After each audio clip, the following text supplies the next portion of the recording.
ನಿಮಗೆ ಗೊತ್ತಿದೆ, ಜಯಮುತ್ತು ಅವ್ರನ್ನ ತಾವುಗಳೇ ಅವರ ಕಾರ್ಯವೈಖರಿಯನ್ನ ನೋಡಿ ಮೆಚ್ಚಿ 2 ಬಾರಿ ಆಯ್ಕೆಯನ್ನ ಮಾಡಿದ್ದೀರಿ. 3ನೇ ಬಾರಿ ಆತ ಚುನಾವಣೆಗೆ ಇವತ್ತೇನು ನಿಂತಿದ್ದಾರೆ. ಅವ್ರ ಬಗ್ಗೆ ಇವತ್ತೇನೊಂದು ವಿಶ್ವಾಸ, ಪ್ರೀತಿ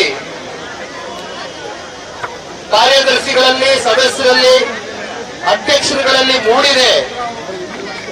ಈ ಚುನಾವಣೆ ಪಾರದರ್ಶಕವಾಗಿ, ನ್ಯಾಯಸಮ್ಮತವಾಗಿ ಚುನಾವಣೆಯನ್ನ ಮಾಡಿದ್ರೆ ಜಯಮುತ್ತುರವರ ಗೆಲುವು ಕಟ್ಟಿಟ್ಟ ಬುತ್ತಿ ಅಂತಕ್ಕಂಥದ್ದು ಕಾಂಗ್ರೆಸ್ನವರಿಗೆ ಬಹಳ ಚೆನ್ನಾಗಿ ಗೊತ್ತಿದೆ. ಆ ಹಿನ್ನೆಲೆಯಲ್ಲಿ ಇವತ್ತು ಅವರು ನಡೆದುಕೊಳ್ತಾ ಇರ್ತಕ್ಕಂಥ ರೀತಿ ಅತ್ಯಂತ ಖಂಡನೀಯ. ರಾಮನಗರ ಜಿಲ್ಲೆಯಲ್ಲಿ ಹತ್ತತ್ರ 30 ವರ್ಷಕ್ಕೂ ಅಧಿಕ, ಅಂದ್ರೆ 3 ದಶಕಗಳ ಕಳೆದೋಗಿದೆ. ಈಗಾಗಲೇ 30 ವರ್ಷ ಅಂದ್ರೆ 3 ದಶಕ ಕಳೆದೋಗಿದೆ. ಇಲ್ಲಿಯವರೆಗೂ ಸನ್ಮಾನ್ಯ ದೇವೇಗೌಡರು ಸಾಹೇಬರು ಹಾಗೂ ಕುಮಾರಣ್ಣ ಅವರು ಏನು ಪದಾರ್ಪಣೆಯನ್ನ ಮಾಡಿದ್ದಾರೆ ಈ ಜಿಲ್ಲೆಗೆ, ಅಂದಿನಿಂದ ಇಂದಿನವರೆಗೂ ಯಾವುದಾದ್ರೂ ಡೈರಿ ಎಲೆಕ್ಷನ್ಗಳಲ್ಲಿ, ಸೊಸೈಟಿ ಎಲೆಕ್ಷನ್ಗಳಲ್ಲಿ ಒಂದು ದಿನ ಹಸ್ತಕ್ಷೇಪವನ್ನ ಮಾಡಿರ್ತಕ್ಕಂಥ ಒಂದು ಉದಾಹರಣೆ ಇದೆಯಾ? ಎಷ್ಟೋ ಸಂದರ್ಭದಲ್ಲಿ ನಾವು ನೋಡಿದ್ದೇವೆ. ಕುಮಾರಣ್ಣ ಅವರು 4 ಬಾರಿ ರಾಮನಗರ ತಾಲೂಕಿನಲ್ಲಿ ಶಾಸಕರಾದಂತವ್ರು, ಅವ್ರಿಗೆ ಪೊಲೀಸ್ನವರು ಕರೆ ಮಾಡಿ ಈ ತರ ಹೊಡೆದಾಡ್ಕೊಂಡ್ಬಿಟ್ಟಿದ್ದಾರೆ 2 ಪಕ್ಷದವರು ಅಂದಾಗ ಒಂದು ಹೃದಯ ವೈಶಾಲ್ಯತೆ ತೋರಿಸಿದ್ದಾರೆ. ಯಾವತ್ತೂ ಕೂಡ ಒಂದು ಸೌಹಾರ್ದಿತವಾದಂತ ಒಂದು ಬಾಂಧವ್ಯ ಇವತ್ತು ಜಿಲ್ಲೆಯ ಜನತೆಯ ಮಧ್ಯೆ ಇರಬೇಕು ಅಂತಕ್ಕಂಥ ಒಂದು ಭಾವನೆಯಿಂದ ಪೊಲೀಸ್ನವರು ಫೋನ್ ಮಾಡಿ ಈ ತರ 2 ಪಕ್ಷದವರು ಹೊಡೆದಾಡ್ಕೊಂಡಿದ್ದಾರೆ ಅಂದಾಗ ದಯಮಾಡಿ ಕೂತ್ಕೊಂಡು ಬುದ್ಧಿ ಹೇಳಿ, ತಿಳುವಳಿಕೆ ಹೇಳಿ, ಯಾರ ಮೇಲೂ ಕೇಸ್ ಬುಕ್ ಮಾಡತಕ್ಕಂಥ ಅಗತ್ಯ ಇಲ್ಲ. ನಾವು ಒಂದು ಸೌಹಾರ್ದಿತವಾಗಿ ಹೋಗಬೇಕಾಗ್ತದೆ. ಈ ಜಿಲ್ಲೆನಲ್ಲಿ ಯಾವ ಕಾರಣಕ್ಕೂ ಸಂಘರ್ಷವನ್ನ ಉಂಟು ಮಾಡ್ತಕ್ಕಂಥದ್ದು ನಿಜಕ್ಕೂ ಕೂಡ ಸೂಕ್ತವಲ್ಲ ಅಂತಕ್ಕಂಥ ರಾಜಕಾರಣ ಮಾಡ್ಕೊಂಡು ಬಂದಿರತಕ್ಕಂಥದ್ದು ಸನ್ಮಾನ್ಯ ದೇವೇಗೌಡರು, ಕುಮಾರಣ್ಣ ಅವರು. ಆದ್ರೆ ಇವತ್ತು ಯಾವ ರೀತಿ ಅಧಿಕಾರವನ್ನ,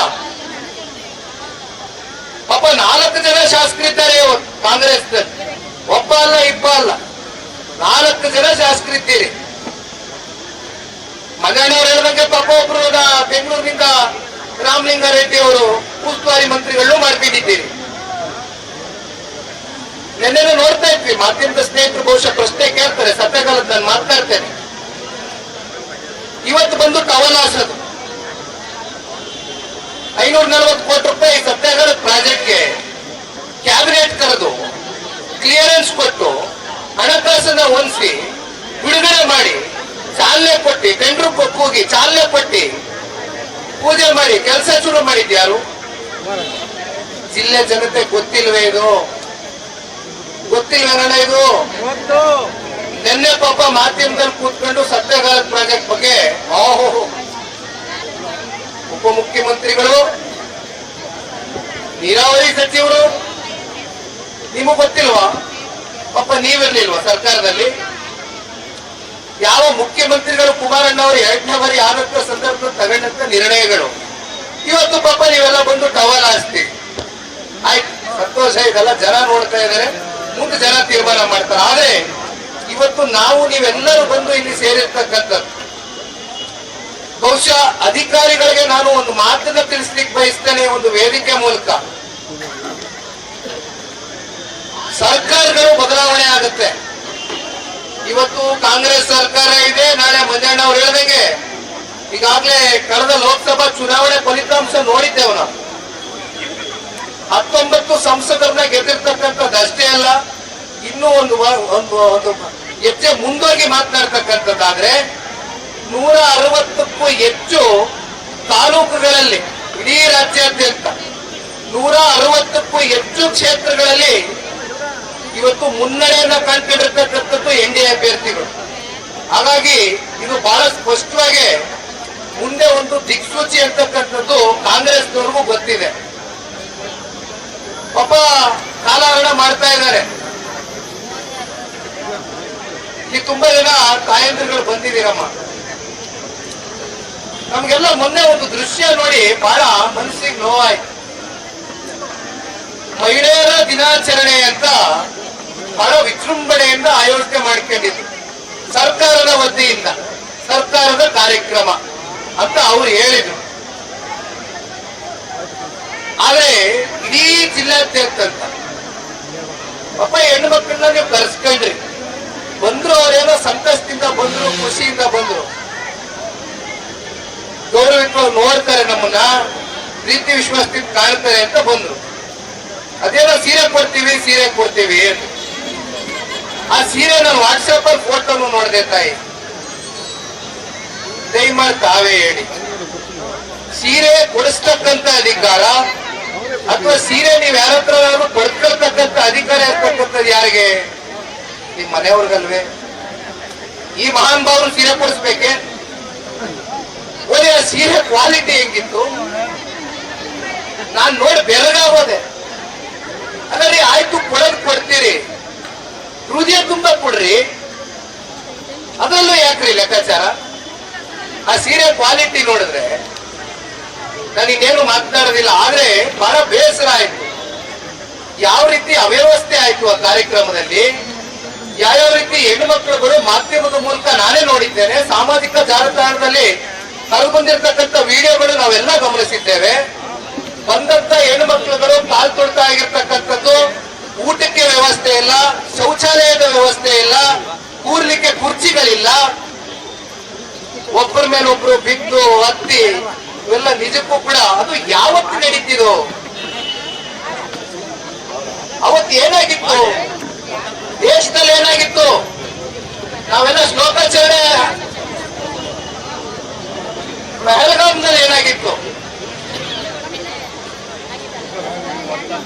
ಪಹಲ್ಗಾಮ್ನಲ್ಲಿ, ಕಾಶ್ಮೀರದಲ್ಲಿ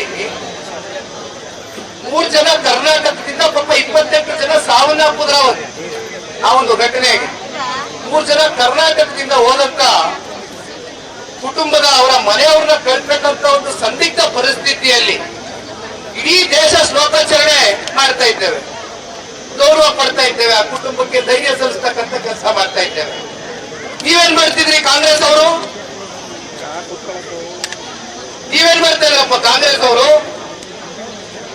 ಇಲ್ಲಿ ಇದಾರಲ್ಲ ಪಾಪ ರಾಮನಗರ ಕ್ಷೇತ್ರದ ಶಾಸಕ, ಹಿಂದೂಗಳು ಯಾರ್ಯಾರು ಅಂತ ನೋಡಿ ಹೊಡೆದ್ರಂತೆ. ದಯಮಾಡಿ ಈಗಲಾದ್ರೂ ಕ್ಷೇತ್ರದ ಜನತೆ ಕೈ ಜೋಡಿಸಿ ಮನವಿ ಮಾಡ್ತೀನಿ, ಎಚ್ಚೆತ್ಕೊಳ್ಳಿ. ಇಂಥ ರಾಕ್ಷಸರು, ಇಂಥ ನೀಚಕರು, ಇಂಥವ್ರಿಗೆ ಇವತ್ತು ಅಧಿಕಾರವನ್ನ ಕೊಟ್ಟು ಇವತ್ತು ಈ ಜಿಲ್ಲೆಗೆ ಇರ್ತಕ್ಕಂಥ ಒಂದು ಹೆಸರನ್ನ ಕಳಿತಕ್ಕಂಥ ಒಂದು ಕೆಲಸವನ್ನ ಮಾಡ್ತಾ ಇರ್ತಕ್ಕಂಥ ಇಂಥ ನೀಚರನ್ನ ಈಗಲೂ ಕೂಡ ಮುಂದಿನ ದಿನಗಳಲ್ಲಿ ಆಯ್ಕೆ ಮಾಡಬೇಕಾಗ್ತಕ್ಕಂಥ ನಾವೆಲ್ಲರೂ ಯೋಚನೆ ಮಾಡಬೇಕಾಗ್ತದೆ. ಜೈಮುತ್ತು ಅವರು ಮಾತನಾಡ್ಬೇಕಾದ್ರೆ ಹೇಳ್ತಾ ಇದ್ರು, ಇಲ್ಲಿ ಸುತ್ತ ಪಟ್ಟಿನ ತಗೊಂಡ್ಬಂದು ಕೊಟ್ಟಿದ್ದಾರೆ ಕೈಗೆ. ನನಗಿನ್ ಸಲ ತಮಿಳ ಗೊತ್ತಿದೆಯಣ್ಣ, ಪ್ರತಿದಿನ ನಾನು ಜೈಮುತ್ತು ಜೊತೆ ಫೋನ್ ನಲ್ಲಿ ಮಾತಾಡ್ತಾ ಇದ್ದೀನಿ, ವಿಷಯ ತಿಳ್ಕೊಳ್ತಾ ಇದ್ದೀನಿ.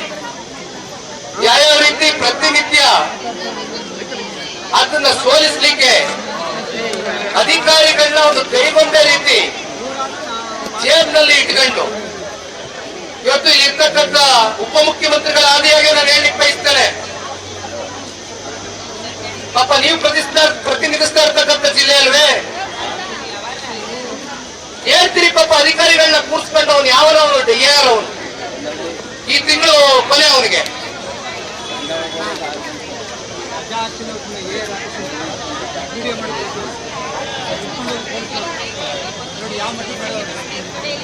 DARಗಳು ನೀವೆಲ್ಲ ಯಾವ ರೀತಿ ನಡ್ಕೊಳ್ಬೇಕು, ಯಾವ ರೀತಿ ನಡ್ಕೊಳ್ಬೇಕು ನೀವೆಲ್ಲ, ಆದ್ರೆ ಯಾವ ರೀತಿ ನಡ್ಕೊಳ್ತಾ ಇದ್ದೀರಿ?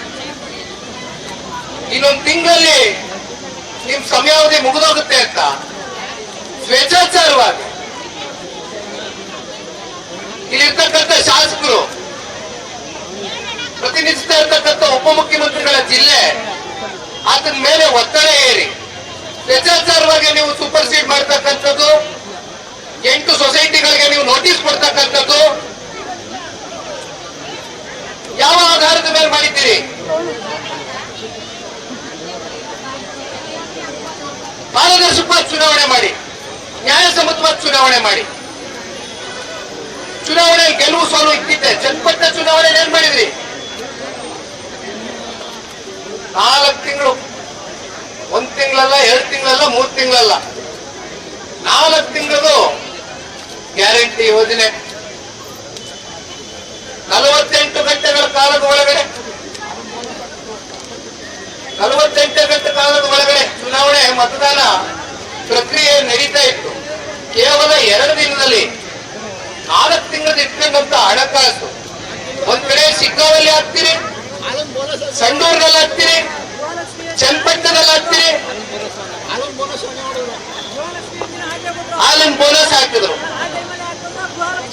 ಈಗ ಇಡೀ ರಾಜ್ಯದಲ್ಲಿ ಹಾಲಿನ ಪ್ರೋತ್ಸಾಹನ 600 ಕೋಟಿ ರೂಪಾಯಿಗೂ ಹೆಚ್ಚು ಈಗಲೂ ಬಾಕಿ ಉಳಿಸ್ಕೊಂಡಿದ್ದಾರೆ ಈ ರಾಜ್ಯ ಸರ್ಕಾರ.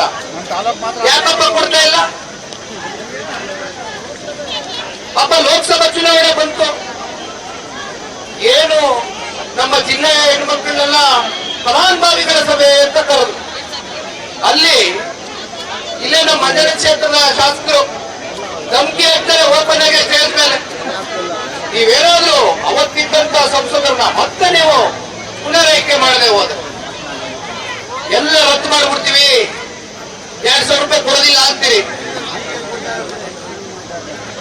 ಯಾರು ಕೇಳಿದವ್ರು ನಿಮ್ಗೆ 2,000 ರೂಪಾಯಿ? ನಮ್ ನಾಡಿನ ಹೆಣ್ಮಕ್ಳು ಕೇಳಿದ್ರ? ಪ್ರಣಾಳಿಕೆ ಹೇಳ್ಕೊಂಡವ್ರು ನೀವು. ತಿಂಗಳ ದುಡ್ಡು ಕೊಡ್ತೀನಿ, 2,000 ಖಾತೆಗಳು ಜಮಾ ಮಾಡ್ತೀನಿ ಅಂತ ಹೇಳಿದವ್ರು ನೀವು. 4 ತಿಂಗಳು, 6 ತಿಂಗಳು, 8 ತಿಂಗಳು ಯಾವ್ದಾದ್ರು ಚುನಾವಣೆ ಬಂದ್ರೆ ಬರ್ತೈ, ಚುನಾವಣೆ ಬಂದ್ರೆ ಬರ್ತದೆ ಅಂತ ಅನ್ಕೊಂಡಿದೀವಿ. ಇಲ್ಲಿವರೆಗೂ ಚುನಾವಣೆಗೆ ಹಾಕೊಂಡವ್ರೆ. ಆಮೇಲೆ ಬರ್ತದೆ ಅಲ್ವೋ ಗೊತ್ತಿಲ್ಲ. ಯಾಕೆಂದ್ರೆ 2 ಲಕ್ಷ ಕೋಟಿ ಸಾಲ ಹೋಗೋದೆ ಈಗಾಗಲೇ. ಈ ರಾಜ್ಯದ ಮುಖ್ಯಮಂತ್ರಿಗಳು ಬೆಂತಡ್ತಾರೆ 4 ಲಕ್ಷ ಕೋಟಿ ದೊಡ್ಡ ಪ್ರಮಾಣದ ಬಜೆಟ್ ಕೊಟ್ಟುಬಿಟ್ಟಿದ್ದೀನಿ, ಗಾತ್ರದ ಬಜೆಟ್ ಅಂತಾರೆ. ಸಾಲ ಎಷ್ಟಾಗದೆ ಅಂದ್ರೆ 2 ಲಕ್ಷ ಕೋಟಿ ಅಲ್ಲ. ಆ ಸಾಲದ ಹೊರೆ ತೀರ್ಸ್ಬೇಕಾಗಿರೋನು ಯಾರು? ಈ ರಾಜ್ಯದ ಪ್ರತಿಯೊಬ್ಬ ಪ್ರಜೆ ಮೇಲೂ ಆ ಭಾರವನ್ನು ಹೊರಿಸಿದ್ದಾರೆ ಇವತ್ತು. ಇದು ಈ ಕಾಂಗ್ರೆಸ್ ಸರ್ಕಾರ ನೆನ್ಕೊಳ್ತಾ ಇರ್ತಕ್ಕಂಥ ರೀತಿ. ನಾವು 2,000 ರೂಪಾಯಿ ಕೊಡಬೇಡಿ ಅಂತ ಹೇಳ್ತಾ ಇಲ್ಲ. ನಮ್ಮ ಹೆಣ್ಣು ಮಕ್ಕಳು ನಿಜಕ್ಕೂ ಕೂಡ ಆರ್ಥಿಕವಾಗಿ ನೀವು ಸದೃಢವಾಗಿ ಮಾಡಬೇಕು, ಸಬಲರಾಗಿ ಮಾಡಬೇಕು ಅಂತಕ್ಕಂಥದ್ದಾದ್ರೆ ವಿಧಾನಗಳಿದೆ. ಸ್ವತಂತ್ರವಾಗಿ ಅವ್ರ ಕಾಲ ಮೇಲೆ ನಿಂತು ಸ್ವಾಭಿಮಾನದಿಂದ ದುಡಿತಕ್ಕಂಥ ಒಂದು ಬದುಕನ್ನ ಕಟ್ಕೊಡಿ. 2,000 ರೂಪಾಯಿ ನಾವು ವಿರೋಧ ಮಾಡ್ತಾ ಇಲ್ಲ. ಆದ್ರೆ ಯಾವ ರೀತಿ ನೀವು ಆಡಳಿತವನ್ನ ಬಳಸ್ಕೊಳ್ತಾ ಇದ್ದೀರಿ, ಯಾವ ರೀತಿ ದುರುಪಯೋಗ ಪಡಿಸ್ಕೊಳ್ತಾ ಇದ್ದೀರಿ, ಇವೆಲ್ಲವೂ ಕೂಡ ಇವತ್ತು ನಮ್ಮ ಕಣ್ಣು ಮುಂದೆ ಇದೆ. ನಾನು ಹೆಚ್ಚಿಗೆ ಸಮಯ ತೆಗೆದುಕೊಳ್ಳಕ್ ಹೋಗೋದಿಲ್ಲ. ಆದ್ರೆ ಒಂದು, ಇವತ್ತು DC ಅವ್ರಿಗೆ ಒಂದು ಮೆಮೊರಾಂಡಮ್ ನ ಸಲ್ಲಿಸಬೇಕು ಅಂತಕ್ಕಂಥದ್ದು ಹೇಳಿದ್ದೇವೆ. DC ಅವರು ಕೂಡಲೇ ಇಲ್ಲೇ ಬರಬೇಕು.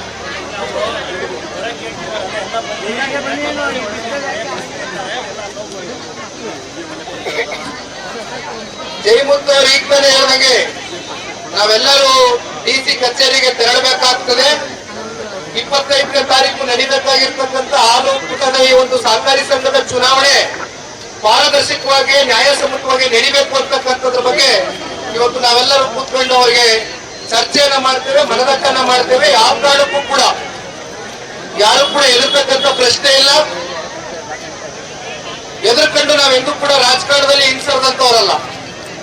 ಸವಾಲುಗಳು ಸಾಕಷ್ಟು ನಮ್ಮ ಜೀವನದಲ್ಲಿ ದೇವೇಗೌಡರು, ಕುಮಾರಣ್ಣ ಅವರು ಎದುರಿಸ್ಕೊಂಡ್ ಬಂದಿದ್ದಾರೆ. ಅವರ ಮಾರ್ಗದರ್ಶನ ಇದೆ, ಅವರ ನಾಯಕತ್ವದಡಿ ನಾವು ಇನ್ನೂ ಪಕ್ಷ ಕಟ್ತೇವೆ, ಬಲವಾಗಿ ಕಟ್ತೇವೆ. ಮಂಜಣ್ಣವರು ಕೂಡ ಇವತ್ತು ಸಾಕಷ್ಟು ವಿಚಾರಗಳ ಬಗ್ಗೆ ಚರ್ಚೆ ಮಾಡಿದ್ದಾರೆ. ನಾನು ಇನ್ನೂ ಸಮಯ ವ್ಯರ್ಥ ಮಾಡ್ಕೊಳ್ತಕ್ಕಂಥದ್ದು ಬೇಡ. ಇವತ್ತು ಏನು ಚುನಾವಣೆ ನ್ಯಾಯಸಮ್ಮತವಾಗಿ ಆಗ್ಬೇಕು, ಆ ಹಿನ್ನೆಲೆಯಲ್ಲಿ ಇವತ್ತು DC ನ ಭೇಟಿ ಮಾಡ್ತಕ್ಕಂಥ ಕೆಲಸ ನಾವೆಲ್ಲರೂ ಮಾಡಬೇಕು, ಹೋಗೋಣ ಅಂತ ಕೇಳ್ಕೊಳ್ತೇವೆ. ದಯಮಾಡಿ ಬನ್ನಿ.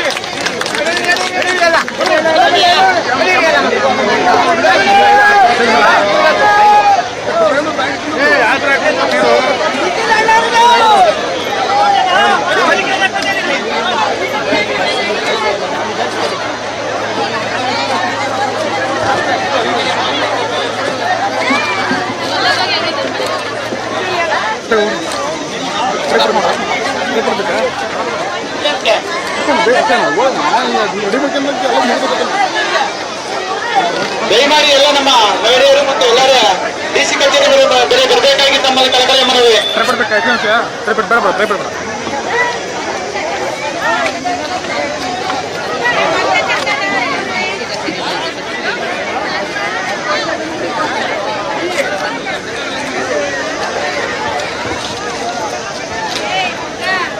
ಹೆಚ್ಚಿನ ವಿಡಿಯೋಗಳಿಗೆ ಪ್ರತಿಧ್ವನಿ ಯೂಟ್ಯೂಬ್ ಚಾನೆಲ್ ಸಬ್ಸ್ಕ್ರೈಬ್ ಮಾಡಿ, ಬೆಲ್ ಐಕಾನ್ ಕ್ಲಿಕ್ ಮಾಡಿ.